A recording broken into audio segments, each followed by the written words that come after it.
Hello and welcome back to the Shed Geek Podcast. Here's a message from our studio sponsor. Let's be real. Running a shed business today isn't just about building great sheds. The industry is changing fast. We're all feeling the squeeze, competing for fewer buyers while expectations keep climbing. And yet, I hear from many of you that you are still juggling spreadsheets, clunky software, or disconnected systems. You're spending more time managing chaos than actually growing your business. That's why I want to talk to you about our studio sponsor, ShedPro. If you're not already using them, I really think you should check them out. ShedPro combines your 3D configurator, point of sale, RTO contracts, inventory, deliveries, and dealer tools all in one platform. They even integrate cleanly into our Shed Geek marketing solutions. From website lead to final delivery, you can quote, contract, collect payment, and schedule delivery in one clean workflow. No more double entries, no more back and forth chaos. Quoting is faster, orders are cleaner. And instead of chasing down paperwork, you're actually running your business. And if you mention Shed Geek, you'll get 25% off all setup fees. Check it out at shedpro.co/ShedGeek. Thank you, ShedPro, for being our studio sponsor, and honestly, for building something that helps the industry. Okay, welcome back to another episode of the Shed Geek Podcast here in bitter, cold Metropolis, Illinois, because, we thought we had nice weather, and it turns out that the third or fourth winter came along right in the middle of our spring. But I'm excited about today's guest. But before we get rolling on the podcast, a few ways to stay plugged in with us is just to give us a call over here directly at 618-309-3648. If you have questions, comments, or suggestions for the show, we always welcome that. Contact us at info@shedgeek.com, or go check out our website at shedgeek.com. Please like and follow us on Facebook and YouTube. We'll do the same in return. And please check out any of the groups like the Shed Sales Professionals groups that we help to administrate, and the call-in line for those in the plane community who want to listen to the podcast. I know you might not be able to see today some of the displays we're putting on today, but we're happy to send over those videos if you have access to email and a way to see them. But the number is 330-997-3055 for all the plane community friends. And hot item of the day, just a quick shout out here to WEH Supply. Really, really happy to be partnered with Bill and Carly and Keegan and the good folks over at WEH. So if you're looking for supplies in the shed industry, we'll be happy to connect you with them, or go contact them yourself. They are great people, and we are so super partnered to be partnered with them as well too. But welcome to the show today. If you guys want to, Jamie, I know you've been on, but if you don't care, just introduce yourself and tell the people a little bit about who you are and what you do. So, Jamie Watt, I'm a business development manager with Pittsburgh Paint Company. I work nationally, focus on large accounts, but also on a lot of our segments, which includes the shed segment. So I help drive that and work with growing the shed segment. Been in the paint industry since 1999. So either working in stores, selling out in the field, or even painted houses for a couple of years. So once I got into the first gallon of paint, I guess I've been stuck. But happy to be here today, and happy to be on with y'all again. And I think this topic today is going to be really fun, but also interesting to the shed world. Very excited about that. And Ruthanne? Hey, yes, thank you so much for the invitation today. My name is Ruthanne Hanlon, and I am the National Color and Design Manager for Pittsburgh Paints. I'm based in Columbus, Ohio, but I go everywhere. My main focus is residential homes, sheds, res repaint, anything linked to the spaces that we live in and those spaces that we want to create for ourselves. I didn't know we were going to say how long we've been with the company, but I joined about the same time Jamie did, so it's nice. Been a little bit. Yeah, been around, and kudos to Ruthanne, from what I can see here, wearing orange. And look, we just love the orange color over here at Shed Geek, and since that's the topic of conversation, good for you. Unfortunately, at least me or Jamie, neither one of us wore any green today. So No. we Well, must. we have time. We can always edit if y'all want to go change real quick. It's not too late for that. But I'm gonna throw down a challenge that on your next podcast, I hope you're both Okay. wearing a Yeah, very nice. Very nice. Well, I'll tell you what, you could probably tell us a lot about the greens and the oranges, and we'll get into some of that conversation as we go. Um, but just sitting here thinking, where to kick the episode off, just from the beginning is like, I think I made the comment off air before we got started. I said, I think most people in the shed industry are winging it whenever it comes to color. What's interesting is I can see a lot of times the color of a shed from a distance and almost know whose sheds they are. And I Yes. never really like think about that from a B2B perspective, that like, I don't know what the customer feels, but we've just been in it so long that sometimes we see and we like certain colors. And then it's like, but how do I know what's the right color combination, or what do I know, or is anybody tracking what sells the most? So maybe just starting with the importance of color, or wherever you want to start. I'm just trying to tee us off here to figure out where to take the conversation.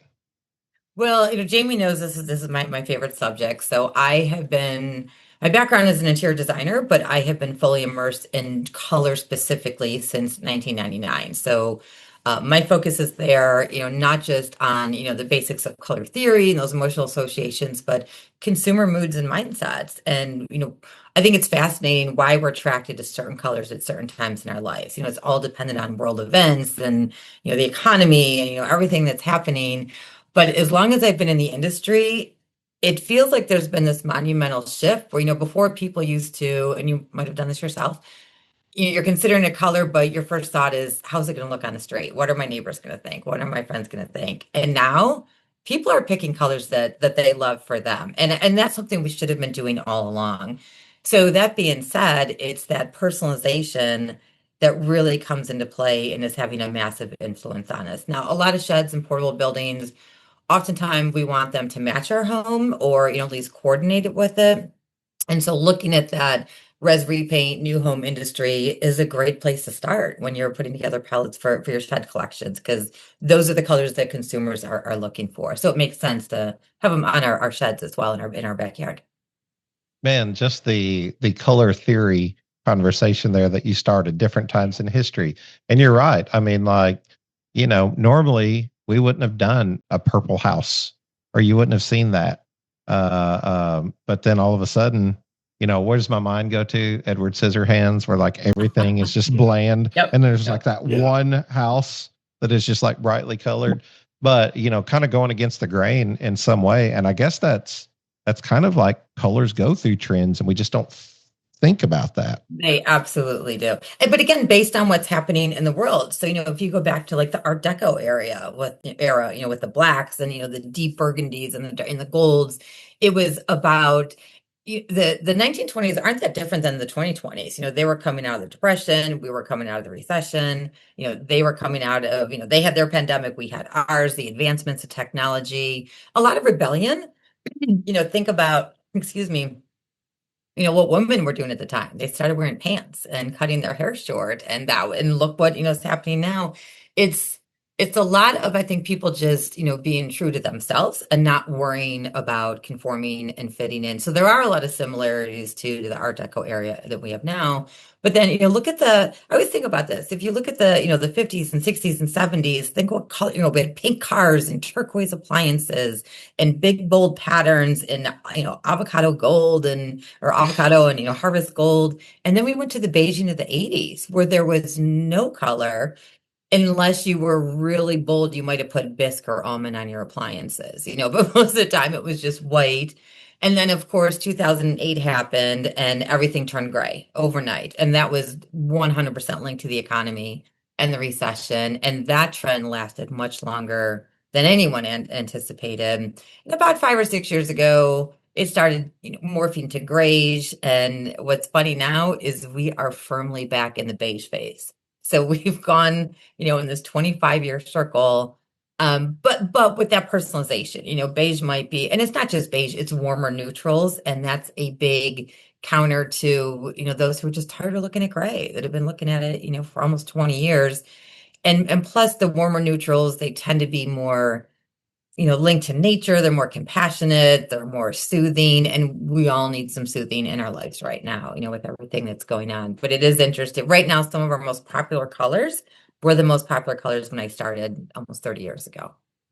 This is very interesting. I'm already getting educated, and I love like the way that your train of thought there is like meshing with like my experiences.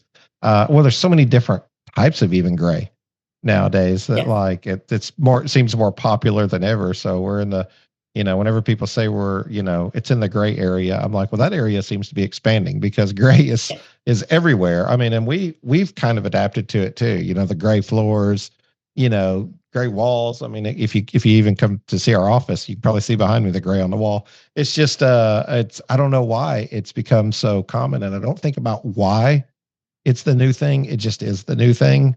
But I certainly remember those colors, 70s and 80s appliances. My goodness. Right. We weren't afraid of color then. And then and I don't think it was so much we're afraid of color. I think we were afraid about what others would think about it. And that's just not the case anymore. And, I see that popping up in neighborhoods, driving through, seeing some really fun colors and why not? It's, life is short. And if you, love that color, put it on your shed, enjoy it every time you look out the back window. Can we please not go back to avocado toilets? Okay, well, here's a fun fact for you. Avocado showers, avocado toilets. I remember growing up, remember the rotary phones? Yeah. Oh, yeah. I can still see my best friend. His parents had the avocado rotary phone. And I'm pretty sure my house growing up, we had the yellow one. I don't want to go back. Can we not go back to avocado toilets? So you had Harvest Gold, yes. Yes. Yeah. But no, I do. The fun part is avocado has been back, but it's called guacamole now. It's a very color. Upgrade. Yes. Yeah. But instead of using it with Harvest Golds and the chocolate browns, we're using it with soft creams, maybe a deep charcoal or a deep navy. So it's the same color, but we're using it in different applications. So it has a whole new look to it. Yeah. So Jamie, you're telling me that avocado lofted barn, maybe just not the. I could pull it off on a shed. Yeah, it might work on a shed. Just didn't go with the toilet. But I also think about it now, the orange shag carpet. Oh my goodness, you're going to shag carpet. You're going. He lived with his grandparents. I had a buddy lived with his grandparents, and they had orange shag carpet, and I could see that coming back. That would look good in a shed too. Throw some orange shag carpet in your shed, that would roll. I'll tell you what, retro is big. Yeah. If somebody doesn't do an orange shag carpet after this episode, I'm just highly disappointed. Shed industry, really I'd love to see it. I'm thinking about like, do shed manufacturers, what do they focus on? What do they consider whenever they even think about building inventory? Are they just saying, well, it seems like this color sold the most, or are they saying this is what I like the most?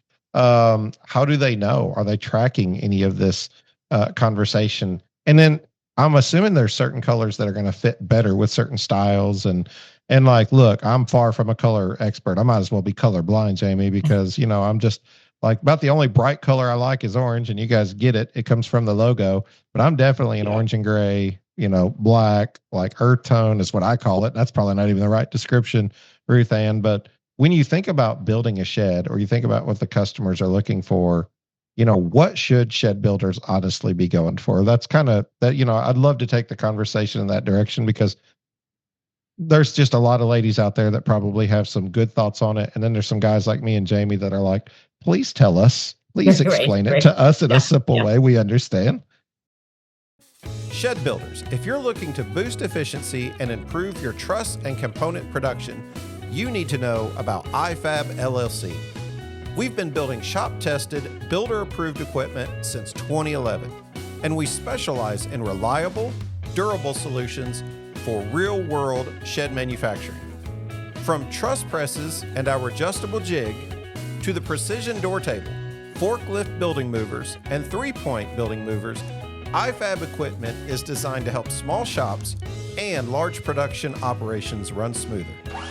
And if you haven't seen our latest truss saw system, you're missing out on some major upgrades, like an integrated stop system, pneumatically automated slider saw, integrated scrap conveyor, and a standalone elevating conveyor. These innovative options are helping shops cut faster, cleaner, and more consistently than ever. Whether you're expanding production or tightening up your workflow, we're here to help. Visit iFab LLC to explore our machines or give us a call. Let's talk about improving your shop. iFab LLC, simple, innovative solutions for the shed industry. That's a great question. I'll speak from my experience, but then would love Jamie to chime in because, of course, he's coming from a different perspective. But in my experience, what I see typically when we go meet with a new customer, we'll ask where their colors are, and they'll pull out a board that's been in the back for a long time, covered in dust. The colors haven't been updated. There's not, I will say it is changing, but typically there's not a lot of thought that's put into their color collections. And it's, well, these are our tops. And they do track it, to answer your question. We see a lot of them. We're able to pull usage reports. And that's always interesting because it's typically your neutrals that are your best sellers. And so when we come in and want to help them update those collections, it's not that we want to revamp the entire thing, but say your best-selling color is a gray, but it leans kind of blue and cold and a little bit more on the sterile side. We might replace that with a gray. That's a gray, but it's a little bit warmer. So it's still going to be your most popular color if that's what it was, but it's going to be a much better gray. One thing that I run into all the time, and this is, coast to coast, border to border, a lot of times when somebody, like, they want a beige or a cream, and you may have all dealt with this, if it has a little bit of a red or orange undertone, you don't see that in the chip, but that shed is going to look pinkish or, peachy, depending on that undertone. If you don't work with color every day, you don't know how color behaves. And why should you? Like, don't ask me about product or, production, because I don't do that and I couldn't answer those questions. But oftentimes, like if we look at, one of our paint swatches, and it's kind of a easy way. I guess you can't see it. Maybe you can. If you look at the color on the very bottom, that usually tells you what the undertone is. So something like this, it might look beige, but when this goes up on a whole exterior, especially out in sunlight, that peach is going to come out. So that's one thing we do a lot. Like, we'll still keep your grays and your neutrals and your beiges and your tans, but we might get them a little bit more neutral, get rid of those undertones. And that way there's no customer surprises. If they pick what they think is a beige and the shed gets delivered and it looks, peachy or pinky, and I'm sure a lot of people have dealt with that. They're like, that's not the color I picked, but it's the correct color. It's just going to look different on a larger scale. So that's typically what we do is just help them update their collections and stick with the range of colors, but just make them more, consumer friendly colors. And not just, we don't want to do trendy. We want colors that are going to last. I mean, who wants to paint their shed every year? So we, kind of hone in on those more classic colors. Jamie, I don't know what your thoughts are on this, but I'm asking myself, like, typically we see a lot of wood sheds out there, but even for the metal sheds, like, where do you guys play into that role of that, the metal shed, the metal siding component, as the coil stock comes out versus all the different siding types that you have to consider as well too, even just when we just say wood, but like, what type are we talking? There's so many different types of coverings. How does that affect what you guys do, or, what for the shed manufacturer? You talking from a color standpoint? Or are you talking? Yeah. I'm just curious if, like, does that really, for you guys, how much does that matter, and how much role do you play in, like, wood versus metal?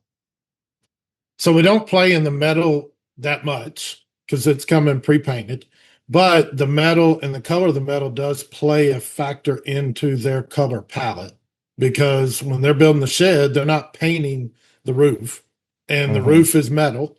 And so they kind of do have to drive their palette off of their options of metal color, which Ruthanne's good at working with that. She works with a builder. You can get their metal colors, and we know that's a part of the shed. So we've got to incorporate that into the wall and the trim. So, and then the wood side comes into play as well, whether it's the porches and they want them to be stained, but they want that stain to match the paint colors or to contrast with the paint colors. Or if you're talking about building your doors and shutters, whether you're using LP or Duratemp or whatever you're building your doors and shutters out of, if you want those to have a stained look, so then we've got the semi-transparent urethanes, and you can coordinate those with a painted building. So you can have the painted building, but the stained door, which really pops. So a lot of those come into play, but the metal is an important factor because with your metal suppliers, you're kind of limited to their palette. And so you kind of got to build off of that to make sure the roof matches. Going back to something you asked a second ago, though, when we got into the shed industry, we didn't initially come in with color in mind. We're sales guys. We came in with coatings in mind. But as we begin to meet with shed builders, some of those things became obvious that there's no one out here supporting color. And each shed builder just has their palette, which they picked a long time ago, and it's probably working for them. But we would get a call and say, hey, so-and-so down the street has a blue shed. I want a blue shed. Can you go match that blue? And so we would go match that blue, but that was kind of their version of creating a new color because they didn't know where to start. And so that was kind of how we pulled Ruthanne in was us realizing, hey, this is a hole in the shed world where they need support. How can we help? And we have a team like Ruthanne that's all they do. They're specialists in it. We need to bring them over to the shed side and start using that resource to help expand the color palettes, improve them, all of that. So it has kind of been an interesting journey to pull the color team into the coding side of things or the sales side of things and seeing that resource and how it can help them. And I think that's, part of what you talked about with that customer service and what we've learned through our exclusive partnership with you guys and learning more about what you do and color and just like how it affects so much of the shed sales, just different things. Part of this new true industrial program that you guys have, I think you guys probably shared some of that before, but touch on that for just a moment. Like what's sort of like the overarching thought? Because I do my best to explain it, but the professionals do better. So, yeah. So, we're Pittsburgh Paints. So obviously we're a paint company and we manufacture and sell coatings, obviously. But when we talk about our True Shed Max, it's not just a line of coatings. We've got the water-based paint. We've got the water-based urethane. It's actually a True Shed Max program. So for us, it's that ability or it's that desire to go from being a vendor to a partner. And we want to be a part of your business from building the shed to selling the shed and anything we can do to help. So coatings are a piece, but we also provide a lot of resources and services that will improve your business or improve your efficiency. So from whether that be local stock and local service, our ability to stock products closer to you so we can cut down on your lead times. We can cut down on your inventory, which is massive. There's no reason to stock 1,000 gallons of paint because you had to buy in bulk or you didn't want to pay freight or you were worried about lead time. We're going to stock it for you. So we cut down your inventory dollars. We've got a local rep that'll work your account. So when you need something quick, they're bringing it out to you or the store can deliver it. Or if you've got need troubleshooting or support, you've got a local person there that you can see face to face that'll come work with you. And then from the color standpoint, which is obviously what we're talking today, we have experts.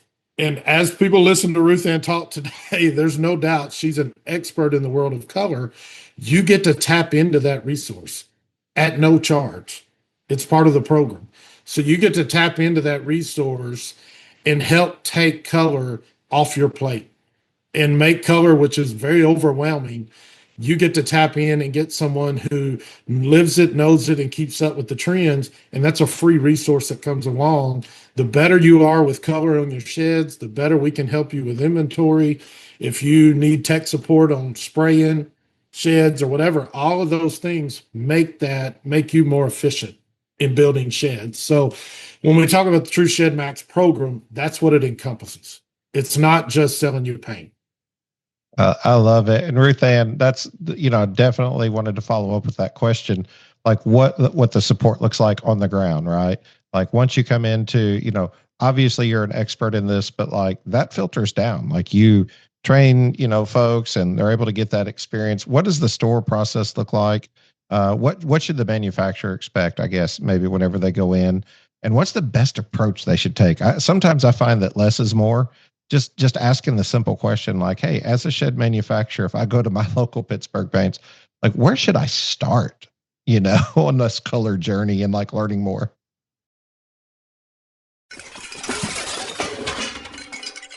Oh no! Sam, what's going on? Are you okay? Yes, I'm fine, Lisa. I was just trying to get a screwdriver and all this other stuff fell down. I'm ready to go buy a shed so we can have some space in this garage again. I agree. I keep looking at the shed Mr. Jenkins bought. Let's ask him where I got his. Howdy, neighbor. We're wondering, how do you like your shed? I love it. It's exactly what I needed, and I couldn't have asked for better service. And where did you get it? I can't remember, but let me check. Something this nice will probably have the builder's name on it somewhere. No, I'm sorry. I can't find a name anywhere.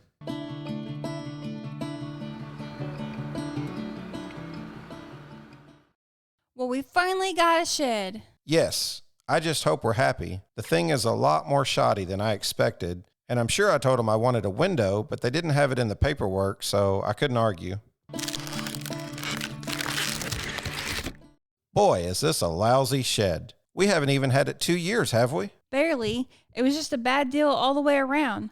Mr. Jenkins told me the other day that he likes his shed so much he wants to get a second one, but he still can't remember where he got it. Your product is your best advertising. At Identigrow, we provide nameplates that ensure your quality products are never forgotten. Identify your products, grow your business. For more information, visit identigrow.com. Or give them a call at 540-283-9193. Well, and that's a great question. I always say start with Jamie because he's our shed guru. There's no questions he can't answer. But he can also put you in touch with the right people. So typically when I get brought in, the first thing I want to do is, I want to see your current colors and, how old are they? If they haven't been updated in at least in the past 5 or 6 years, you're probably due for an update. I see some that have been, 15, 20 years since they've been updated. And then, then we work with each individual customer. If you only want to offer 6 colors, we're going to make sure you have 6 really great colors. If you want a wider range. So the idea, and I hear this all the time, is they might have 12 colors, but they said, we haven't sold these in years. Well, then let's get those out of there. And, let's replace them. Again, they're taking up real estate, whether you have the product sitting there or, it's on your collateral, your sales tools. So I always want that palette to be, you're always going to have some colors that are going to sell better than others, and that's true in any industry.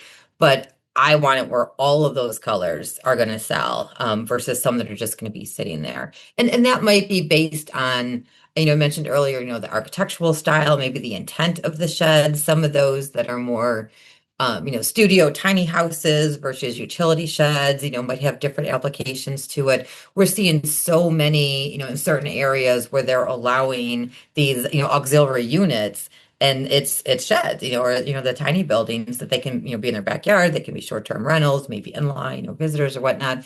Those typically have a different aesthetic to them than a garden shed that you might have, your garden tools in. So it's playing with that. And it's been fun recently. Again, I've been around for a long time. We've had several requests lately for more regional palettes. It's been a long time since that's come up because we're so transient. We're all seeing the same things on social media at the same time. So it's not as strong pockets of color and design as it used to be.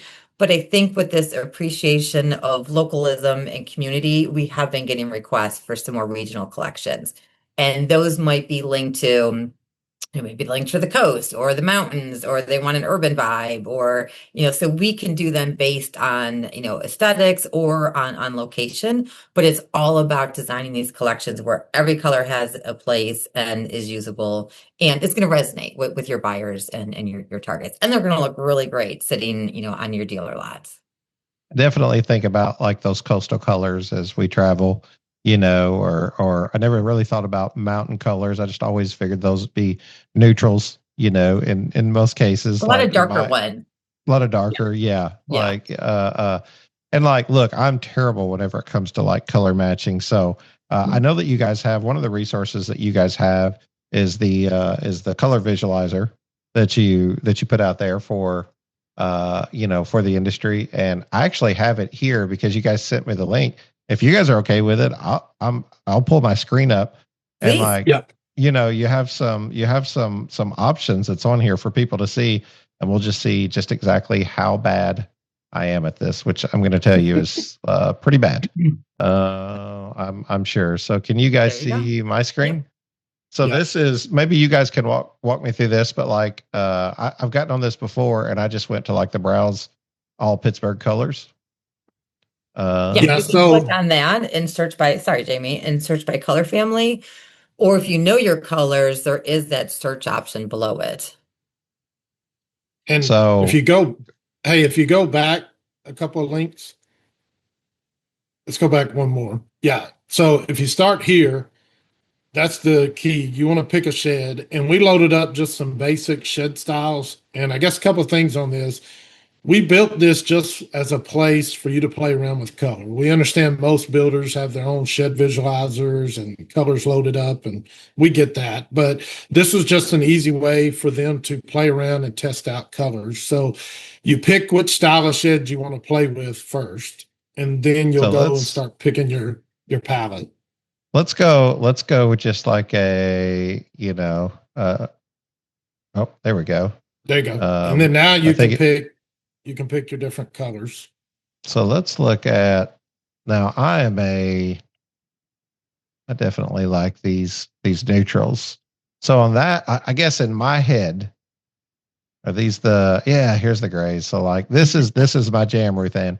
Like this is where I'm at. Get me in gray, because I've been like, man, I never even thought about how it's like relating to like, the things around us, from politics to everything that exists. It's funny how all that plays in, but pretty simple. I mean, I like, something like this. I think if I were to go with like a neutral, probably something like this. So let's paint it up. Let's see how bad I do. We'll start with this gray.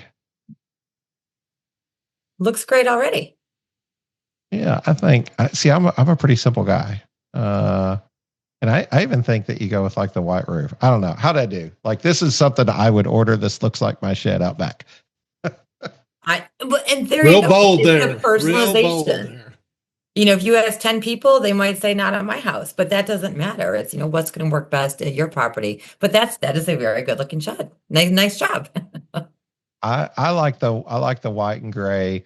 Now if I went with if I went with color, let's see if I can get back to and I think it does depend on the shed too, right?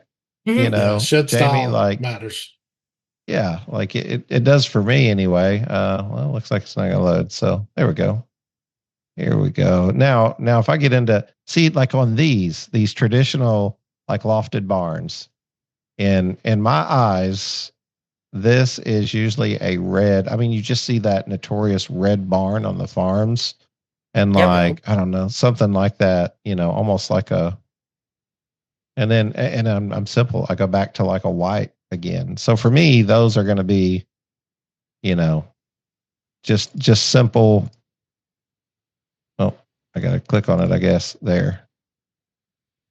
Like I'm just doing something like that for a traditional, for this style. Because I mean, to me, this style mimics, the bigger barns, the larger red barns that you've seen notoriously on like homesteads and fifth generation farms. I wish Cord was on here with me. He's a fifth generation farmer. Like this is probably, the kind of like colors that I feel like you're going to see on that barn. Am I missing that, or is that most common? I mean, this thing could be purple. No, you are spot and on. green. Almost every palette we develop has the barn red in it. But you bring up an interesting point. So Tea-berry blossom is actually it's a pretty bright, almost deep magenta. But again, how would you know that? One, you're picking them digitally, so you always want to check the actual swatch before making decisions, and that's something you can get from our website. We can send to you. But this is, we've been having this conversation a lot recently. And the reality is in the industry is that great paint colors do not make great paint chips, and great paint chips don't make great paint colors. And the reason is color intensifies on a larger scale. So that tea berry blossom on that little swatch, it looks like a red, but it is actually has that magenta base to it. So when that goes up on a barn, it's not going to look like typical barn red. It's going to look more, like almost like a playhouse color, which is great if that's what you're going for. So like if you go to the search engine, some of our, probably our most popular barn red is called falling water red. And on the swatch, it looks almost like a brownish orange, but when it gets painted, it's barn red. And that's probably our number one. Jamie, I don't know if you have numbers on that, but it's pretty much in every collection. Yeah. And so I guess a couple of thoughts too. Like if you take that shed, so that's got more of a contemporary style to it. So your red shed with white trim, that's a classic look. Every shed builder should have a red shed white trim style in their palette. That's a classic look that'll always sell. Where the challenge I think comes for builders is what if your shed lot is you got dealers that are near a coastal area, or you've got them in a mountain, like we were saying, a mountain area or whatever. How do you pick a color palette that goes with that? Because the rolling hills of Kentucky or the central Ohio, rolling hills of central Ohio, you can't go wrong with a red shed with white trim. But when I think of a coastal area, I don't think red shed, white trim, right? That's got the barn look. No. So how do you pick a palette for that? Or what you're doing here, take a contemporary looking style shed. If you paint that red with white trim, that doesn't speak barn. That shed is contemporary in style. So what are the colors that will pull that out? That's where it becomes challenging. And that's where someone like Ruthanne can help you. Hey, I'm building this style of shed. I want a contemporary style. I've got a customer base I'm going after. Great. What colors will pull that out? What colors will speak to that? And I think that's where this color starts to become challenging. And if you're like you and I, well, then we're just going to paint everything gray and white, and we'll get real creative, and we'll throw beige on there. We don't know any better. But if you let someone like Ruthanne start playing with it, that same shed, the value of it changes when you start changing the colors. And we know this from selling the shed didn't sheds. Change. Yes. We saw sheds that just moved in the same style, but different colors, like drastically changed, the way sheds moved off the lot. So we did pay a certain amount of attention to it, but never had the expertise of Ruthanne. I had to do something fun here before I got out of the visualizer and at least make one Shed Geek color here, some orange and some black and some gray or white or thin ice, I guess is the color. But yeah, I don't know that that's going to sell, and that's probably going to sit on a lot for a while. Maybe if that yellow was just on the shutters. But it's a little bold. That plays it. Maybe that's the colors of somebody's favorite, sports team, and it, represents that. I mentioned earlier, I live in Columbus, Ohio, so there's a lot of scarlet and gray sheds in this area, to represent that. So yeah, maybe that plays into it. But that's where the personalization comes in. How does it play in, not just with sports colors in the regional side, but even I don't know, I think one time we ordered an orange and black, to match that, notorious Harley color, because we thought, somebody's going to want to, shed for their bike, or you get a green and a white, that traditional John Deere, or green and yellow, and obviously you can't make it so that it's matching identical, or you don't want to get past any copyright issues or anything like that, but we'd try to complement what we thought might fit. And I don't know that we did a really good job. That orange and black set for a year before it moved. Hello, shed builders. I'd like to grab your attention for just a moment. As we look ahead, one thing is clear. Customers will have higher expectations than ever before. Shed consumers have an unprecedented access to information. To stay competitive, you need to create sheds that are not only high in quality, but also rich in innovation.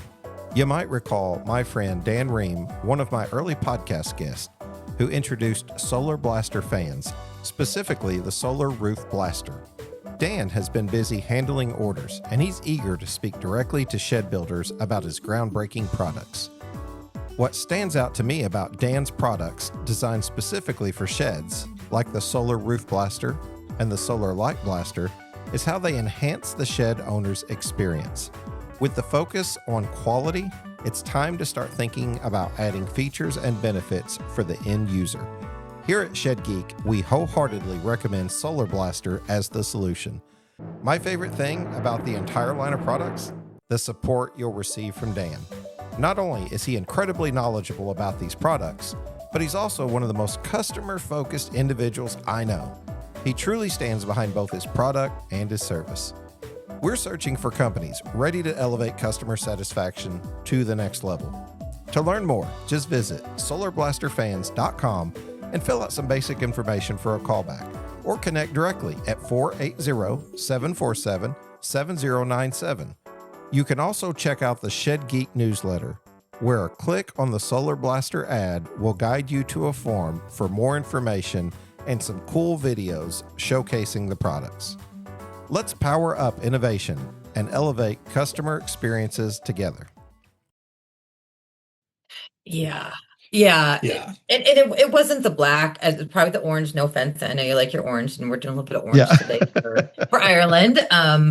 But like black is as long as I've been in the industry, that is by far the biggest shift I've ever seen. Like the amount of new homes going up that are black. I hear this from shed customers all the time that black's one of their top sellers. If I suggested to somebody 10 years ago that they paint their house black, they would have thought I was out of my mind. And now there's actually some communities that I work with, they're like, we have to take black out of our offerings because every house in the neighborhood is black. And it's, but I think it goes back to, we're picking what we like now. We're not worried about what others think. Because again, 10 years ago, if you had painted your house black in your neighborhood, I'm sure there would have been an uproar. And now it's normal. And same thing on shed. So that black and orange shed, if it was the trim and the shutters were white and just the door was Harley orange, now it's going to fit in, and it was probably the wife saying, no, you can't have a Harley shed. And so that might have been why it didn't sell. I think it's a great idea, but that could have been, because even if we're not worried about what others think, it is nice to have it. It doesn't have to match our houses, but have it complement it. Yeah, you certainly don't want a purple shed with a greenhouse, I'm guessing, so you gotta, unless it's a playhouse shed, but then it makes sense because it's for kids. Yeah. Then that's and you talked about something earlier, and like maybe this is something you don't want to talk about, but you I don't know until I ask. We talked about what colors bring you in, bring you out. I've always been told notoriously, like, you remember the 80s McDonald's fun colors, everything was bright. Now you go in and it's kind of like, I don't want to say gloom and doom, but now I think about how that gray looks that I tend to like so much, but it's, that coffee shop, bring people in for the Wi-Fi, professional setting, and then the greens are what was it? The reds and the yellows. The red was inviting, the yellow was leave.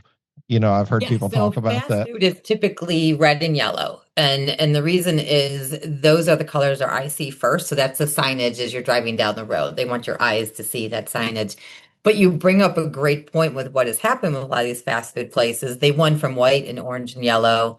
And now, they're deep charcoals. They have the natural, anything organic and natural is trending very strongly in both residential and commercial.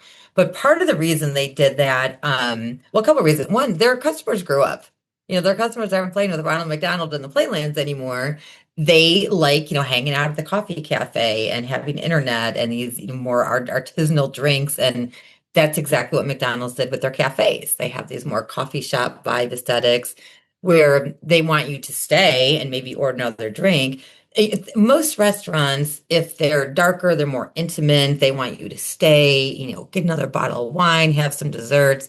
The inexpensive ones are typically light and bright because they want you in and out. They don't want you hanging out. They want the next group of people coming in because it's Right. volume versus, the higher price point. But that was an amazing shift to see McDonald's, and not just McDonald's, but some other fast food ones go from their typical white, red, and yellow and branch out to those, deeper. But you said, you're seeing it. So how does it make you feel, when you're in those locations that have the color speaks to you, it's the dark grays that you like, you feel comfortable there and you don't want to, spend some more time and they hope you spend some more money. I do, but I even saw something on Facebook the other day that said, "Where's all our color gone?" They were showing cars in the '70s with all the bright colors, and everything today is neutral. Like, I guess, what does a color even say? I mean, maybe I'm gonna get myself in trouble here, so I hope I don't bring you with me. But even like our plain community friends, there's a lot of earth tones, there's a lot of grays, there's a lot of whites. And I always say we tend to sell the way we shop. So we think that, that's what other people want. But, I see a lot of sheds out there that really are some gnarly colors that I'm like, not for me, right? Like I wouldn't want that.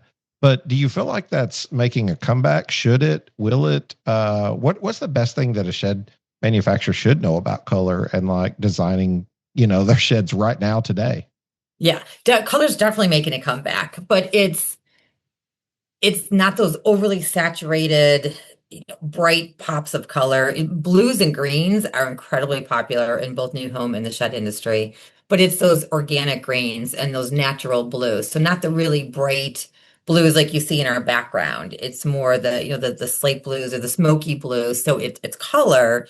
Anything linked to nature, biophilia is the biggest influencer on trends right now. It's biophilia, it's wellness, sustainability. So anything connected to the planet. And this really spiked in 2020.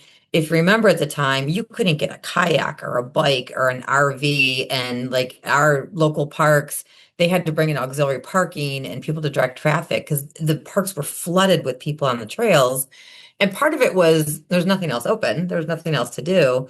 But the bigger reason was whether we made the connection or not, it was nature. Like we're innately wired to connect with nature. That's why they say, go get some fresh air. That's nature, or how the sun on your face or the wind in your hair, or, you walk in the woods and that crunch of the leaves, underneath your feet and the light streaming through the canopy. Like your body actually physically changes. Your blood pressure goes down, your brain synapses change. Like it takes you someplace. So we really saw that spike and that appreciation for nature, not just appreciation, but that connection to it. And so that carries, and those are always safe colors.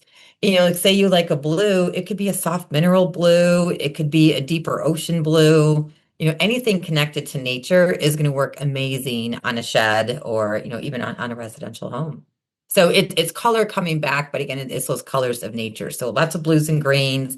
Yellow has been creeping back, but it's that softer yellow, almost like the gold that we had 25, 30 years ago, because all trends are cyclical. And we don't like to push color based on trends. We like to promote it and utilize it based on matching how consumers are feeling and what they're looking for. That way we're meeting the demand. And if you're offering a palette that's going to resonate with consumers, you're going to, sell a lot more sheds because of it. Jamie, if you're in the field, what is the questions that you get most, if you're doing like an example of different color options, or just how the sprayers work, or just a million different things, and how the color should be, adhere to it, and like how it should be processed. Like, what are the questions you get from shed manufacturers the most? I'd say if we're talking around the world of color, I'm probably going to throw this back a way you're not thinking. I don't get asked it enough. We don't get asked, in my opinion, I don't think we get asked about color enough because I don't think we even know to ask. And so in the shed world, when you think color, like if you go to just a random shed builder's website, there'll be a link that says, click here for colors. And it's just a bland 10, 12 squares of color. That's it. There's no extra marketing. There's no selling of the color. And that's not a criticism. We don't know to. So when we go out and we meet with a shed builder, color generally doesn't come up unless we bring it up, because they don't even know to ask. And that's where, when you sit down with someone like Ruthanne, and I've seen her do this, we worked with a builder that had 20 colors. And we may have talked about this before, but Ruthanne took that 20 and knocked it down to 10. And we think, well, how does that help? She knocked it down to 10, but then she started putting those 10 together in combinations. And that 10 felt like they had 30, because you start painting the body one color, the trim a second color, and the doors a third color. And then you have the roof that blends with it. But it's the same 3 colors. But just flipping them around and making them accents and stuff changed it. The other big financial piece is that guy was keeping stock of 20 different colors. So he didn't know what was going to get ordered. So he had to have 20 to 50 gallons of every color. So now he's up to like 1,000 gallons of paint. When we cut it down to 10, he still kept his 20 to 50, but we just cut his inventory dollars on 1,000 gallons down to 300 or 400 gallons. And it's not just that. Depending on your spray equipment setup, some guys have the equipment where they're keeping colors in their sprayer at all times. Well, now they're keeping colors that they only use once every 2 or 3 weeks. And it's just sitting in their equipment, which is not good for your spray equipment. All of these things came back to color, and we never connected those dots. Or, like we were talking a minute ago, everybody builds a 12 by 16 standard looking shed. And most, they get painted, whatever. But a lot of times you could take a 12 by 16 shed, paint it beige with white trim. Pretty standard. You could take, and I'm making up a number here. I don't know what it sells for. Let's just say it's a $5,000 shed. Fine. You could take that same 12 by 16, same cost to build it. But if you get someone who knows color to put the right wall, the right trim, and the right door color, it's the same 12 by 16 shed, but you sit it next to that beige with white, it looks more valuable. It didn't cost any more to build it, but it looks more valuable if it's a white shed with the chestnut stained urethane door. That just pops and seems more valuable than the beige shed with white trim. So when we go back to what do we get asked, it's what we don't get asked that I think resonates. We don't get asked about color because they don't even know to ask. And that's kind of the message, is we want them to see, hey, this is a resource and a value sitting there that you need to take advantage of. Color sells. And we're here to help you sell it by color. But most of us, me included, never think that. I got a big day tomorrow. I have a fully finished 18 by 40 cabin that's going to require 2 to 3 meals to get it delivered. Way back in the sticks and down a dirt lane. With all the rain we've had lately, it's going to be a mess. Well, it needs a bigger mule. Well, when you talk, Cardinal listens, and you asked for it. With its diesel-powered 69-horse engine and capacity to move 40,000-pound sheds, the Mule 9069 is ready to turn your big days into just another day in the good life. Ah, that's right. You're talking about the one they had up in Michigan at the shed show. That monster mule, that thing was awesome.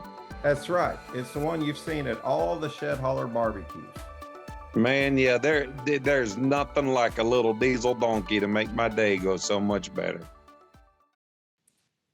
I think about how popular it is even in the Reds. I mean, when you think in the sports car, world, where, the insurance is higher on a red Corvette, or, it's just more desirable because it comes with some kind of like emotion, to your point, Yes. Ruthanne, early on. You nailed it. Yeah. No, color has whether we make the connection or not, it has a very powerful impact on us. I just had to buy a car for the first time in a long time. I knew exactly what color I wanted. The salesman was trying to talk to me a different one. I thought, and I said, are you ever able to talk to people into buying something they don't want? Now I'm a color person, but I knew what I wanted.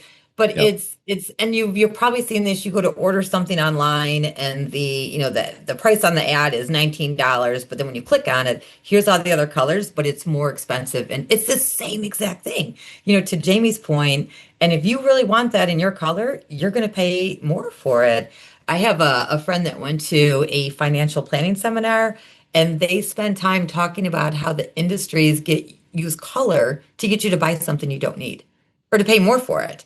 And so, why wouldn't we do that with sheds? Not that we want to use color, just to, have a price increase, but to use color to have something that's really going to resonate with those buyers. I want, my goal is always when they're driving by one of our dealer lots, I want them to stop the car and turn around because they just saw a shed on that lot. They might not even think they need a shed, but it caught their eye and it circles back. And we've heard that in some cases, especially when black started, becoming more popular. We had customers saying that they had people pulling in their lots, asked about that particular, black shed because it was just so striking.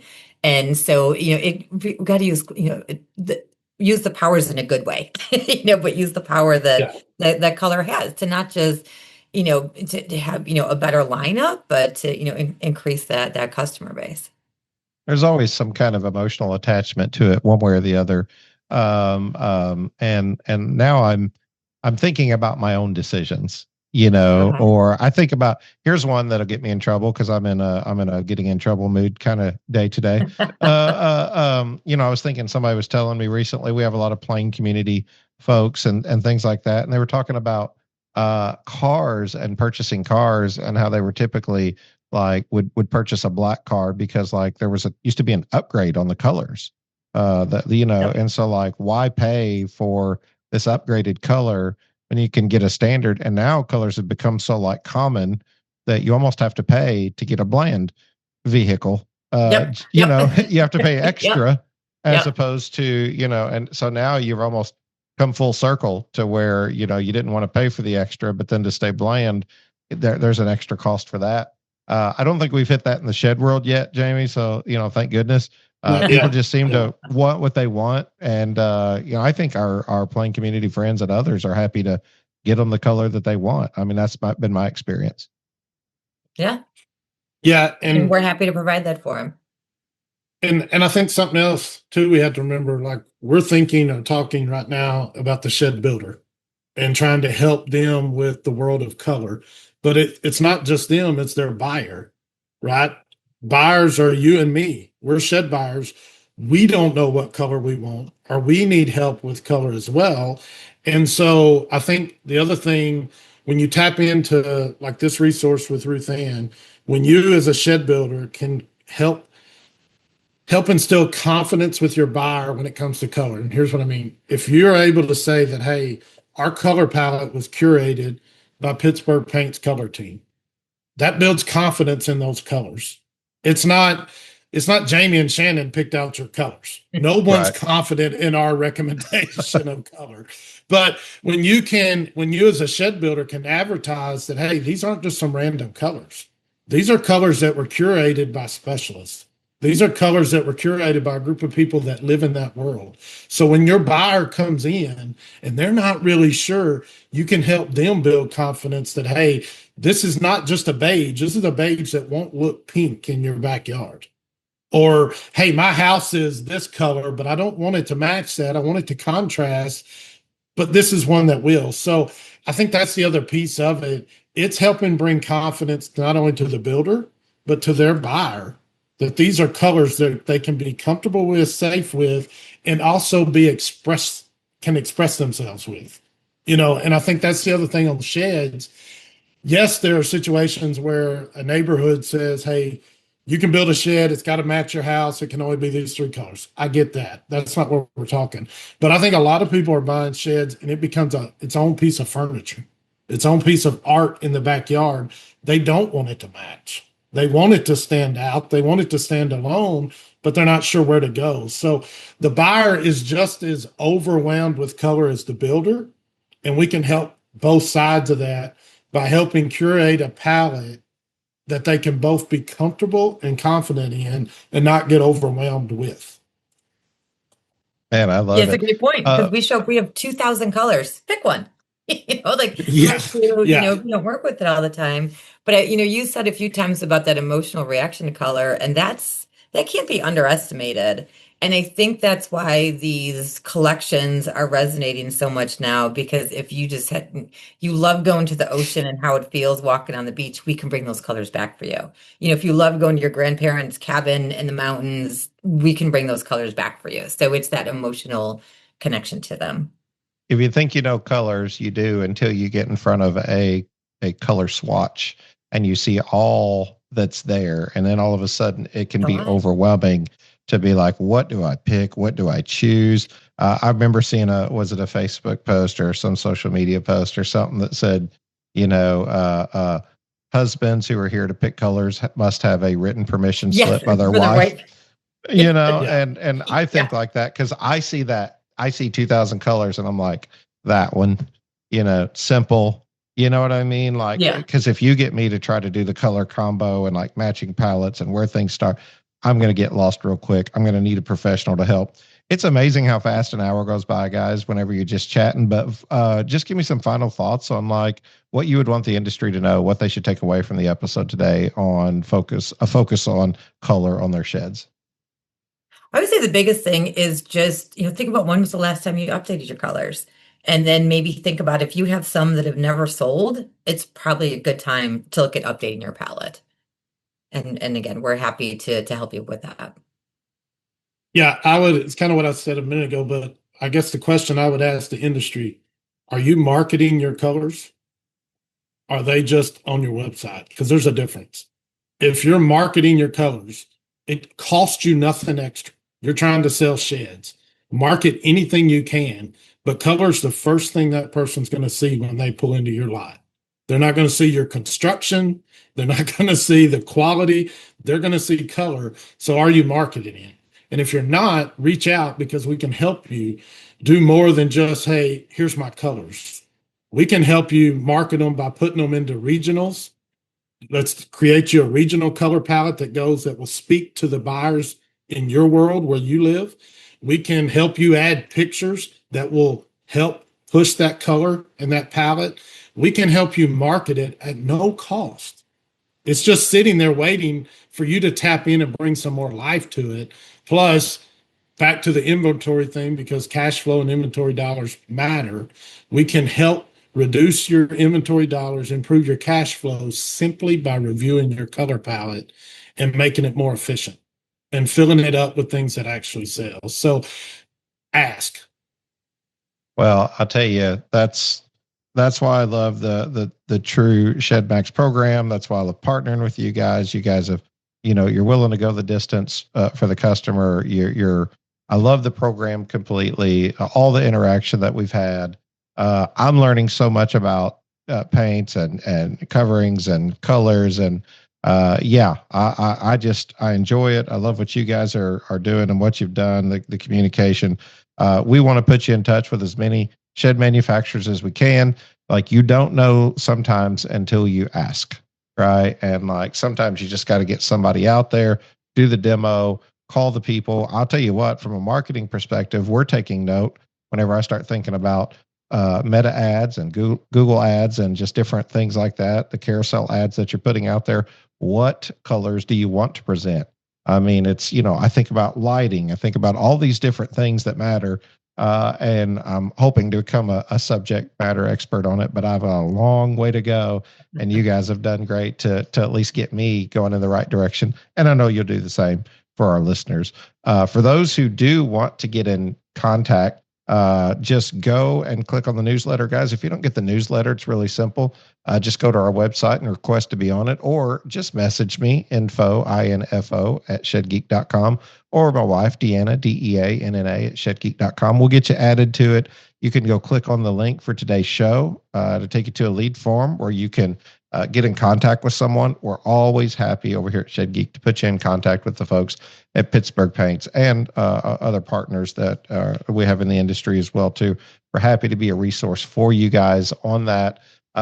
One question before we go, and you guys can stay on here after we get out of here. We'll do some goodbyes before we go. But what's your favorite color, Ruthanne? Why would I not ask that to a color expert?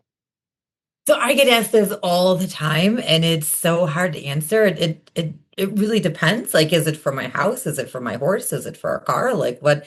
But my answer is usually black. I just love the Yeah, depth of it and the edginess and the classicness of it, and it lets every other color shine that you put in front of it. So I'm a huge, it was a big struggle for me to not wear black today. But it is St. Patty's, so you had to do that. But yeah, that would, I how love about, the thought.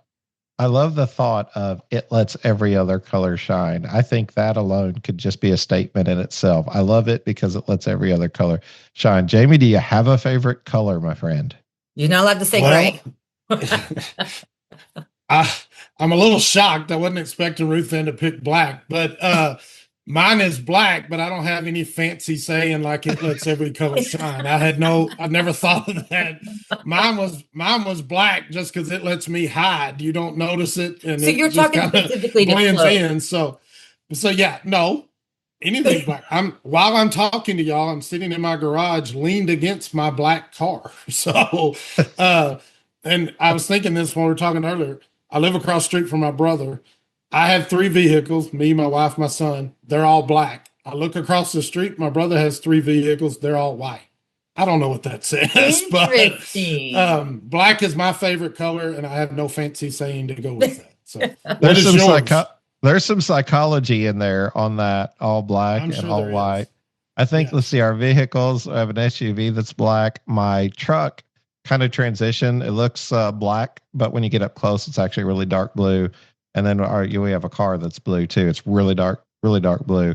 And I like those. I would say my favorite color in general would be gray. I mean, at this point, but the emotional side that I'm tied to on the orange, Ruthanne, has been a lot because of the branding and the brand colors, and so then it's naturally lent itself. So I'm thinking about my own experiences because I would have never picked orange naturally, but it's become sort of a staple in our color palette for our logo and just different things. So I spent a lot of time looking at that. And I'll tell you what, we could almost do another episode because I'm almost curious at how this ties into the marketing side and the 3D visualizers and how digital displays Yeah. different than Yes. actually Oh. on the product. There's just so much conversation Yep. here that I think can be had. So who knows? Maybe we'll do an episode 2 coming up or something where we can just We would continue love to.